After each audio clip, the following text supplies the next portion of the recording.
250 extras, 24 caballos, 10 botes, un barco tamaño real, 12 cañones, 5000 flechas hechas a mano, 45 muñecos de silicona. Todo esto para darnos un enfrentamiento que cambiaría la televisión y a la propia Game of Thrones para siempre. Esto es todo lo que todavía no viste en la batalla de Blackwater. Muy buenas YouTube, ¿cómo están? Soy Lucas Baini, esto es Cámara Hermano, bienvenidos a un nuevo episodio de nuestro rewatch de Game of Thrones y en este caso es uno de los más importantes en toda la serie, quizás uno de los 5 más importantes de todo el show, que es la batalla entre Stannis y Joffrey en King's Landing. Para este video les voy a cambiar por primera vez la dinámica. Primero les voy a contar todos los secretos sobre lo que se vio en el episodio y después les voy a contar cómo es la versión completa de esta épica batalla, algo tan grande que, dicho por el propio George Martin, si hubiesen tenido 100 millones de dólares, igual hubiesen tenido que dejar cosas afuera. Este hecho es el segundo capítulo que Martin escribió para la serie y en un primer momento, aunque les parezca loquísimo, esta batalla no iba a suceder, porque con el presupuesto asignado, aún con el éxito que fue la primera temporada, no había forma de orquestar una secuencia de acción de esta índole. La idea original era mostrar a Stannis llegando a King's Landing, una explosión fuera de cámara y todo lo demás sería relatado por informantes que llegan al lugar donde Cersei está escondida con Tommen. La forma en que los productores D.B. Weiss y David Benioff consiguieron cambiar los planes y lograr esta versión tan superadora fue proponerle a HBO reducir el presupuesto de todos los demás capítulos a cambio de conseguir solo $1 millón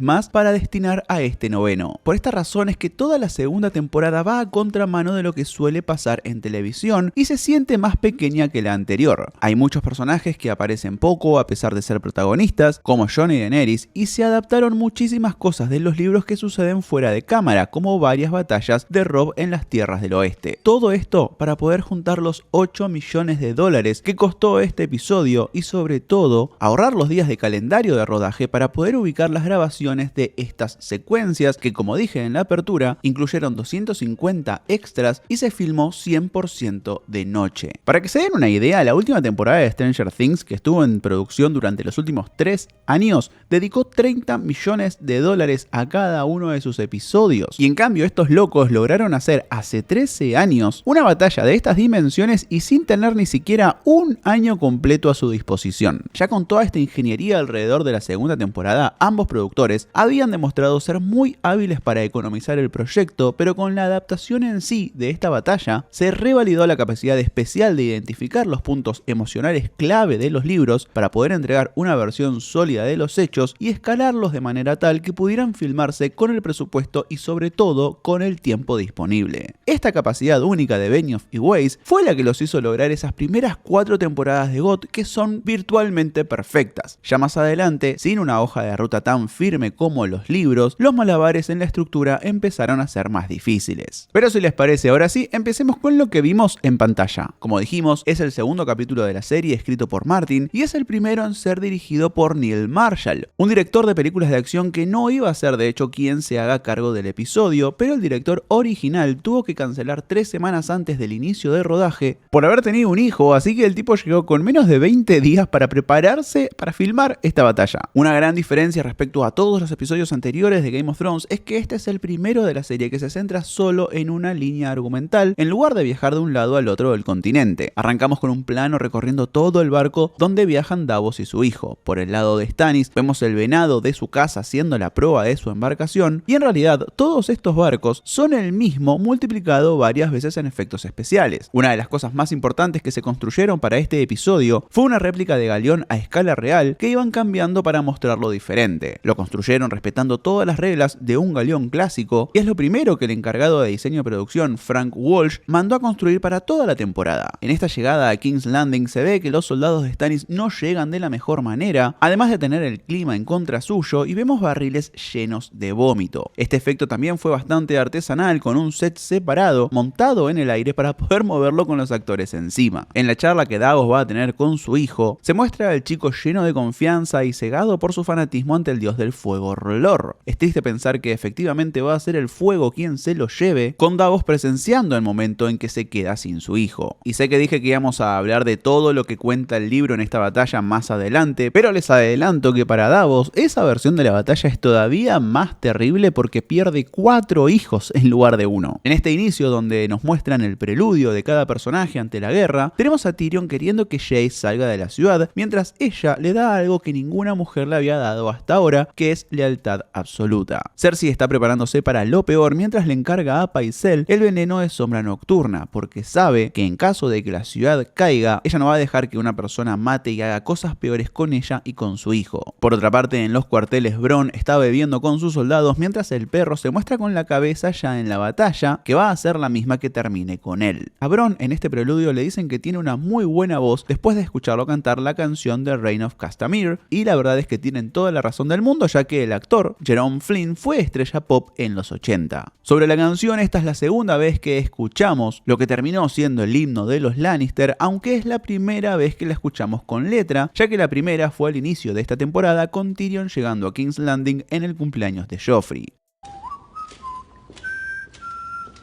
Si prestamos atención en este set, vemos varios cuerpos colgando y que fueron incinerados, y estos son los ladrones que Bronn atrapó durante los últimos días para que no puedan robar comida en medio del asedio de la ciudad. Bronn y el perro están a punto de enredarse justo cuando empiezan a sonar las campanas anunciando la llegada de Stannis. La última vez que habíamos escuchado a estas campanas fue el momento en donde nos tuvimos que despedir de Ned Stark. Tyrion se prepara con su nueva armadura que lleva el collar de manos correspondiente a su puesto de mano del rey, que de hecho es el mismo ornamento que le vimos a Criston Cole en House of the Dragon, y se hace un espacio en el episodio para presentar formalmente a Podrick, el escudero de Tyrion que en este capítulo va a salvarlo. Varys empieza a hablar de Melisandre y sus habilidades mágicas y está a punto de relacionarlas con su historia de cómo fue castrado, pero el sonido de la guerra lo interrumpe. En el guion original Varys contaba la historia completa, pero la guardaron para la siguiente temporada por una cuestión de tiempos. Pero igual básicamente podemos decir que Varys conoce demasiado bien los métodos y objetivos de estos hechiceros rojos, y de muy chico fue víctima de ellos. En esta charla también se muestra este mapa que tiene las ubicaciones de todos los túneles que recorren King's Landing, esos túneles que mandó a construir Maegor el Cruel, uno de los hijos de Aegon el Conquistador, para poder recorrer toda la ciudad sin ser visto, y son esos mismos que vimos usar a Rhaenyra y Daemon en House of the Dragon. Estos túneles van a ser los que le den una solución a Tyrion más adelante. Stannis contesta a esas campanas con tambores y su armada se prepara para llegar a la ciudad atravesando esta zona de agua llamada la Bahía de Aguas Negras, donde van a encontrarse con una trampa pensada por Tyrion, creada a partir de su cruce con los fabricantes de Wildfire al inicio de esta temporada. Antes de salir a la batalla, Tyrion se cruza con Jae y Sansa, y la joven Stark muestra una actitud desafiante al decirle que va a rezar porque no salga lastimado, al igual que como lo hace por su rey. Con esto, Tyrion ya se da cuenta del verdadero objetivo de ese comentario. Sansa continúa con esa actitud y provoca a Joffrey al decirle que seguro va a estar en la vanguardia peleando como el valiente rey que es, ya que su hermano Robb lo hace y no es más que un impostor. Por supuesto, más tarde vamos a ver cómo Joffrey abandona la pelea cuando las cosas no van bien y deja a sus hombres con la moral por el piso. Ya en la muralla, Joffrey no entiende por qué sus barcos no están en la bahía, y mientras Tyrion se prepara para dar la señal, al perro lo seguimos viendo inquieto cada vez que el fuego pasa cerca suyo, un adelanto de lo que va a pasar con él hacia el final del capítulo. Y hablando de la muralla, en realidad este fue un set construido al lado del que funciona como el Castillo Negro de la Guardia de la Noche. El diseño de este set está inspirado en las murallas reales de Dubrovnik, la ciudad en Croacia que usaron como base para hacer King's Landing. Esta misma muralla con 2 torres y un patio interno es la que se usó en todas las secuencias de esta batalla. Mientras tanto vemos a Cersei llevándose a Sansa hacia el refugio, y en su vestuario vemos el inicio de una tradición para ella, que es sumar a sus vestidos distintas piezas de armadura para mandar el mensaje de lo que ella quería para su vida, que era pelear y estar en las mismas condiciones que sus hermanos varones. Entonces toma de compañía a Sansa y de a poco le va develando cuál es su verdadero plan: tener a Ilyn Payne para que las ejecute antes de que el ejército de Stannis arrase con el lugar y haga con sus cuerpos cosas mucho peores que matarlas. Volviendo a la bahía, Davos se va a dar cuenta de lo extraño que es llegar al lugar y no encontrarse con la flota real, mientras desde la muralla Tyrion empieza a ver la flota de Stannis. A exactamente 22 minutos 40 segundos de empezar el episodio, comienza la batalla de Blackwater, una secuencia que se va a extender hasta el final durando 23 minutos que pasarían a la historia. Desde la muralla vemos la flota de Stannis y podemos notar ese truco de repetir el mismo buque varias veces digitalmente, mientras que Davos y su gente solo encuentran una embarcación que se les acerca espectralmente. Todas estas secuencias de los arqueros preparándose y Davos mirando al barco están hechas en postproducción, ya que el set del buque estaba construido en tierra, al exterior y rodeado de pantallas verdes, las cuales el equipo de efectos especiales reemplazó con agua y el paisaje de la bahía. Por eso es que era importante que las velas y los mástiles del set real tuvieran una altura justa para entrar en el plano de esas pantallas, si no, de otra manera no podrían extenderlas y replicarlas en todos los barcos. Cuando Davos se dé cuenta que en ese buque no hay piloto y note un rastro de líquido verde, las cosas se ponen urgentes y este es de mis planos favoritos porque en lugar de poner un barco digital, la producción construyó un carrito que cargaba solo esta parte posterior del barco fantasma y colocaron la cámara en una posición que permitió mostrar a Davos descubriendo la terrible sustancia mientras escondía todo el barco inexistente. Hablando de esta sustancia, para lograr ese efecto clave del wildfire, usaron una mezcla de aceites con agua y tintura verde, mientras que del otro lado de estas maderas estaba el tanque con ese líquido iluminado con luz ultravioleta para que brille de esta manera tan particular. Si te está gustando el video hasta ahora, te voy a pedir esta vez sí que le des like al video porque nos ayuda mucho a llegar a más personas, y si tenés las recontra ganas de darme una mano, compartí el video con algún amigo o amiga fanática de Game of Thrones que todavía no se haya sumado a este rewatch. Con eso me ayudas muchísimo, ya que YouTube no va a recomendar estos videos muy por fuera de los suscriptores de mi canal, así que con eso ayudas mucho. Así Tyrion da la orden y Bronn, que estaba apostado en la costa, tira la flecha que comenzará el infierno. Jerome Flynn practicó varios días para esta toma y en realidad lo único que vemos de él es la postura al disparar, ya que después el tiro en sí es una flecha agregada en postproducción para poder empatarla con este movimiento de cámara que toma a Davos siguiendo el proyectil en el cielo, una secuencia que terminó entre las más icónicas de la serie.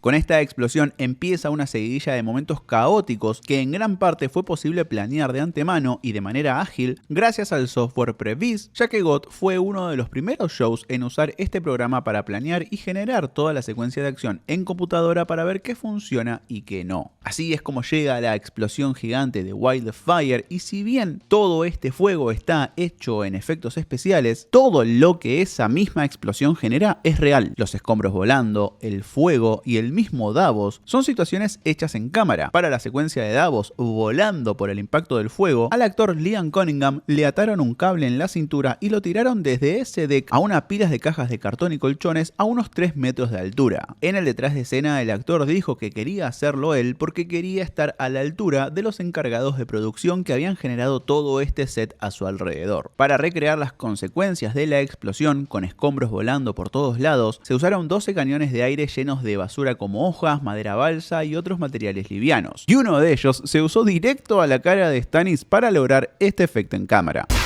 Por otra parte, muchos de los planos que muestran a los soldados incendiados también son reales. Los dobles de riesgo usaron ropa y un gel especial para protegerlos de las llamas, y después, en postproducción, a algunos de ellos se le acomodó el matiz del fuego para poder pasarlo de amarillo a verde. Por otra parte, construyeron un tanque de agua al lado del barco para poder filmar a los guerreros cayendo mientras estaban incendiados. Y muchos de estos movimientos se grabaron y después se multiplicaron en postproducción para que se note que el ejército es mucho más grande que las 6 personas que se estaban tirando a ese pequeño tanque de agua. Dentro de este caos hay un tipo al que lo mata una de las grúas del barco, y a esto también se lo capturó en cámara, y es un truco que se usó mucho en todo el capítulo, que es hacer la escena con una réplica liviana del péndulo y dejar que este golpee al doble de riesgo para después rehacer la misma escena con un muñeco de silicona que tenía la cabeza llena de sangre y explotaba al contacto. Como vemos, la unión de ambas secuencias es perfecta. Y como dije, presten atención a este efecto porque se va a repetir varias veces en todo el episodio. Las reacciones del después de esta explosión son increíbles, con Tyrion, Bronn y por supuesto el perro aterrorizados por desatar el infierno en la tierra, mientras que Hallyne queda fascinado por ver su creación en acción, y el único aparte de él que sonríe es el sádico de Joffrey. Después del impacto, Stannis demuestra qué tipo de líder es y se pone él en la vanguardia para ir a tomar la ciudad, sin importar que estén a demasiados metros de la costa todavía, haciéndolos un blanco fácil para los arqueros de King's Landing. Con esto él demuestra ser un líder que pone su cabeza en juego, pero también que no le importa sacrificar miles de vidas con tal de conseguir su objetivo. Con esto termina la primera parte de esta secuencia de acción que va a durar 23 minutos, la cual se compone de 3 partes bien definidas. La primera fue la batalla en mar o la explosión de Wildfire, la segunda es el desembarco de Stannis y esa corrida hacia la muralla, y la tercera va a ser el choque cuerpo a cuerpo de los dos ejércitos que culminará con la llegada de la caballería de Tywin. Así fue como de hecho la producción orquestó el plan de rodaje y cada una de estas 3 partes tenía un color diferente en el calendario de grabaciones. También vamos a notar que en la estructura del capítulo se separó cada una de estas partes a partir de las secuencias de Cersei y Sansa, con la reina madre cada vez perdiendo más la cabeza ante la incertidumbre de la victoria o derrota y la idea firme de sacrificar a su hijo en caso de perder. Estas fueron las secuencias que primero se escribieron en el guión, ya que pertenecían a esa versión en donde no se mostraban nada de la batalla. Y en estas secuencias, en medio de su amargura y el vino, Cersei le termina dando consejos clave a Sansa sobre cómo usar su feminidad como arma, y aunque en este momento a la chica la aterra, es algo con lo que va a cargar toda la serie y lo va a aplicar con nada más y nada menos que Littlefinger. La figura de Cersei como mentora de Sansa es algo que cobra muchísimo significado y peso en un segundo visionado de toda la serie. Así empieza la segunda fase del ataque y es el desembarco de Stannis. Para esta escena se usaron 10 barcos diferentes con 20 extras cada uno, a los cuales se les enseñó a remar para poder hacer estas tomas de cerca. Después, para las tomas generales, el equipo de efectos especiales tomó la referencia de cada barco, los replicó y a cada una de estas versiones digitales le asignó una velocidad de movimiento diferente, con lo cual se consiguió este efecto de manada sin que se muevan al mismo ritmo. Tyrion los recibe con flechas incendiarias y acá es en donde se usó la mayoría de las flechas que el equipo de diseño de producción fabricó a mano. Según se muestra en el documental detrás de escena, se hicieron 5000 flechas diferentes, cada una con 3 plumas de distintos colores, con lo cual el equipo de diseño tuvo que pegar 15.000 plumas solo para este capítulo. Por supuesto que no dispararon flechas incendiadas a la gente, sino que los actores simulaban ser impactados y a esa toma se le agregaron muchas flechas digitales, pero las reales terminaron dispersas en el piso, clavadas en los actores y en los muchos muñecos de silicona llenos de sangre que poblaron el piso de la costa. Stannis llega al pie de la muralla junto a uno de sus soldados al que le cae una piedra en la cabeza, y este es otro ejemplo de un intercambio perfecto entre actor y muñeco con la cabeza llena de sangre. Si notamos bien, de un cuadro a otro pasa a tener la cabeza ya estallada, y si se preguntaban cómo se ve un muñeco a punto de tener la cabeza explotada por una piedra, es así. A otro que le vamos a ver al interior es a este pobre tipo que es víctima del perro, quien sale de la puerta y lo parte al medio. En este plano se nota más el muñeco todo tieso, y si se lo preguntaban, lo que están viendo en su interior son salchichas y chorizos crudos. Lancel sale detrás del perro, pero después de matar a algunos contrincantes, una flecha lo atraviesa y abandona su puesto para ir a contarle cómo viene la contienda a Cersei. Cuando ella se entera que las tropas de Stannis ya están en la ciudad, manda a buscar a Joffrey para que se resguarde en sus habitaciones y le devela a Sansa lo que quiere hacer con el ejecutor del reino. También se enfoca en Shae, a quien le saca de inmediato el acento extranjero, mencionando su lugar de nacimiento, que es Lorath. Por si no lo sabían, Lorath es una de las 9 ciudades libres de Essos, que en el mapa es una de las que más al norte están, junto a Bravos. Lancel es el que salva a Shae de arruinar su coartada y quizás le salvó la vida a ella y a Tyrion, mientras que afuera el perro se encuentra por fin frente a su peor pesadilla, que es el fuego. Paralizado queda a merced del enemigo hasta que es el propio Bronn, ese con el que casi se agarra antes de la batalla, quien lo salva.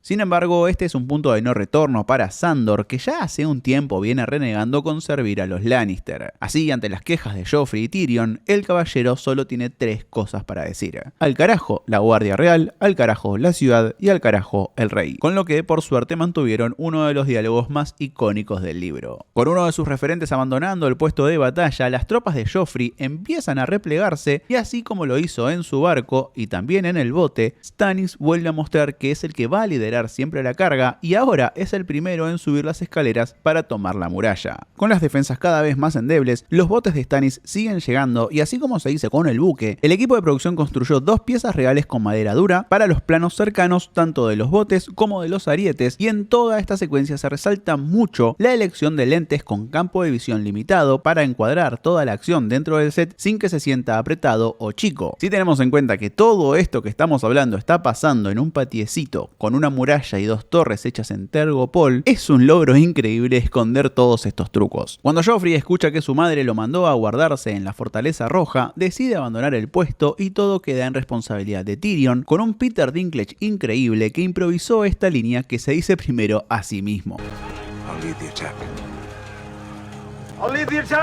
Así abre un discurso que empezaron escuchando pocos, hasta que Tyrion no pide que luchen por lealtad a su casa o por su sobrino, sino que lo hagan por defender lo que cada uno de ellos tiene: su casa, su familia, su esposa. Es un gran momento que sirve de puerta de entrada a un Tyrion diferente que se desarrollará en la tercera temporada. Otra que plantea el inicio de un nuevo periodo para su personaje es Sansa, que ante la inminente derrota no cae en la locura como Cersei y trata de calmar a las mujeres que la acompañan con un rezo, hasta que Jae la obliga a irse a sus habitaciones a esperar a Stannis, quien no la lastimaría por la relación que tenía con Ned y el hombre de honor que es. Cuando llega a su cuarto, ella encuentra la muñeca que Ned le había regalado en la primera temporada, y en este momento tiene la oportunidad de canalizar el honor de su padre al enfrentarse al perro que le ofrece llevarla hasta Winterfell a salvo, lo que le aseguraría la vida y una escapatoria a toda esta situación, pero ella elige quedarse a ocupar su puesto de reina y pareja de Joffrey. Ante esto, el perro retoma una charla que tuvieron en el capítulo 7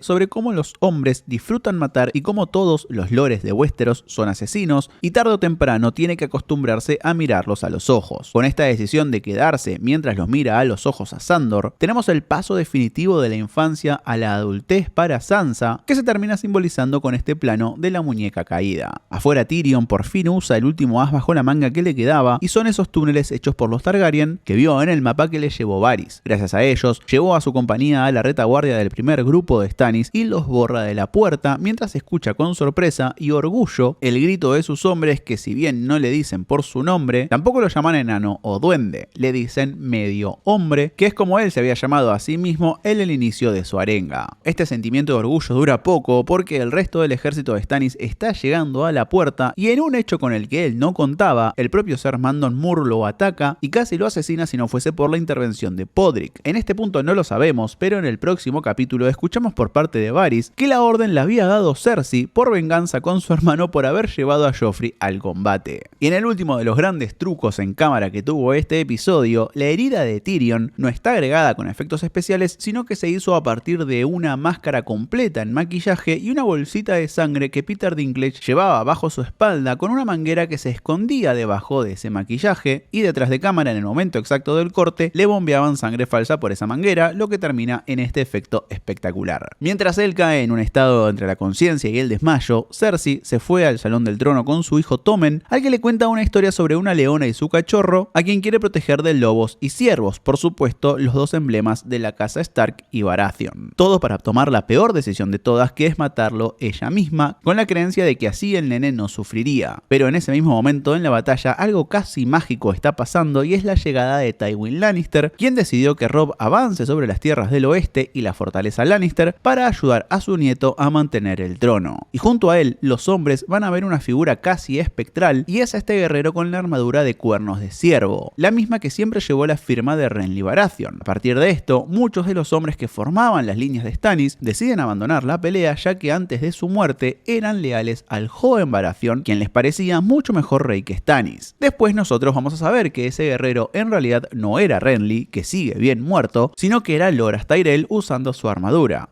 Él, a diferencia de otras casas de la zona del dominio, no siguió a Stannis una vez que Renly murió, y en cambio, junto a su familia, hizo un pacto con Tywin para vengarse del hombre al que responsabiliza por el asesinato de su amado. Esta alianza entre las casas Tyrell y Lannister hace que la batalla se decida, y así lo anuncia Tywin. The battle is over.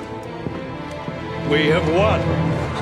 Y bien amigos, antes de terminar quiero que contemos todo eso que no se vio y por qué la batalla de Blackwater es tan pero tan grande en los libros. Primero arranquemos por los números, que son mucho más abultados. Stannis va a llegar a las puertas de King's Landing con más de 18.000 soldados, con la mayoría consiguiéndolos después de matar a su hermano en las tierras del sur, y eso se sumarían a los casi 200 barcos con los que él contaba, entre los que tenía en Dragonstone y los contratados en Essos, además de la tripulación de Salladhor Saan, el pirata amigo de Davos. Por la parte de Joffrey, en King's Landing tenían unos 5.000 guardias de la ciudad, 800 mercenarios contratados por Bronn, 300 caballeros que respondieron al llamado del rey y unos 200 guerreros de las tribus de las montañas que Tyrion se encontró en la primera temporada. Los planes de Tyrion para defender King's Landing también son más complejos en los libros. Primero, usó a esos 200 guerreros de los clanes de las montañas para atacar furtivamente al ejército de Stannis, que a diferencia de la serie no solo llega por mar, sino que venía marchando llegando por tierra desde las tierras del sur y tenían que atravesar todo este bosque. Justamente cuando llegaron a esa zona, entre los árboles, con solo 200 hombres, estos clanes de las montañas lograron retrasar el avance de todo un ejército. Si bien Stannis acá no recibió ningún golpe significativo, el hecho de llegar más tarde a la ciudad termina siendo clave. Cuando el ejército de Stannis llega a la costa de la bahía de Blackwater, su tripulación se separa entre los que entrarían a la bahía a cargo de un noble llamado Imry Florent en lugar de Davos, y los barcos del pirata Salador Saan, por otro lado, se quedarían en la retaguardia por cualquier ataque sorpresa. En los libros, la armada de King's Landing sí tenía barcos presentes, pero en lugar de enfrentarse en ese lugar, atrajo a los barcos de Stannis al punto más angosto de la bahía, donde los sorprendieron con escorpiones, lanzapiedras y flechas. Eso hizo que los barcos se agrupen de forma tal que Tyrion decidió activar su truco maestro: elevar una cadena gigante de hierro que bloqueaba la salida de ese estrecho cuerpo de agua y mandar barcos de pequeño tamaño no tripulados cargados con Wildfire. Estos, al hacer impacto con los galeones de Stannis, explotaron en un infierno verde, destruyendo a gran parte de la armada del enemigo. Esta idea de Tyrion de crear una cadena gigante reclutando a todos los herreros de la ciudad es algo que se cuenta durante bastante tiempo en los libros y es una inspiración que George Martin tomó de batallas reales documentadas en los asedios de Constantinopla. A pesar de la destrucción masiva del Wildfire, algunos barcos de Stannis logran pasar el bloqueo y unos 1000 soldados logran llegar a la Puerta del Barro y a la Puerta del Rey en las murallas. A los atacantes de la Puerta del Rey los recibe Sandor, donde acá también se paraliza por el horror del fuego, y Tyrion es el que se tiene que hacer cargo y logra expulsar a los invasores de la Puerta del Rey para después ir a atacar a los que estaban en la Puerta de Barro. Pero en otra cosa bastante importante que el capítulo deja afuera, los restos de los barcos que explotaron por el Wildfire habían creado una suerte de puente accidental entre las dos costas de la bahía, con lo cual el resto del ejército de Stannis empieza a cruzarlo y en medio de ese puente tan frágil empiezan a pelear los dos bandos. Ahí es en donde Mandon Moore trata de matar a Tyrion por orden de Cersei, y todo esto sirve para retrasar el asedio de Stannis y conseguir que Tywin llegue con su ejército y el de la casa Tyrell, que en el libro se dice que son alrededor de 70.000 soldados. Uno que también se queda afuera de la serie es Randyll Tarly, el padre de Sam, quien lideró una de las compañías en este ataque y en el show no aparece hasta bastante después. También una diferencia clave es que en los libros no es Loras quien usa la armadura de Renly, sino su hermano Garland, un personaje que jamás hizo su presentación en el show. Por último, la armada de barcos del pirata Salador Saan también termina siendo clave en los libros, ya que es gracias a esos barcos que Stannis puede escapar junto a algunos pocos hombres, y así termina una de las batallas más inmensas de Canción de Hielo y Fuego. La única que de hecho Stannis pierde, por lo menos hasta ahora, y quizás sea a partir de su decisión de dejar afuera a Melisandre de sus planes, o quizás no. Con esto entonces terminamos nuestro repaso por la batalla de Blackwater, un episodio 9 que fue histórico para Game of Thrones, pero también para la televisión, porque hasta ese momento no se había visto este nivel de despliegue a la hora de llevar una escena épica a la televisión. También de alguna manera funcionó como una espada de doble filo para la serie, ya que parte del público y también hasta cierto punto los responsables entendieron como que este era el pick de Game of Thrones, que Game of Thrones en su punto más alto tenía que ser esto, la epicidad, y no necesariamente era el caso, ya que de los momentos más increíbles y más recordados de la serie, muchos tienen que ver con un duelo de actuación entre dos personajes y no necesariamente una guerra. Ahora sí, muchas gracias a vos por llegar a esta parte del video, no te olvides del like, en este video en particular te lo voy a pedir mucho, y suscríbete si no te querés perder ni bien subo el próximo análisis que va a ser el final de la segunda temporada. Sin más, nos vemos en el próximo si vos querés. Chau.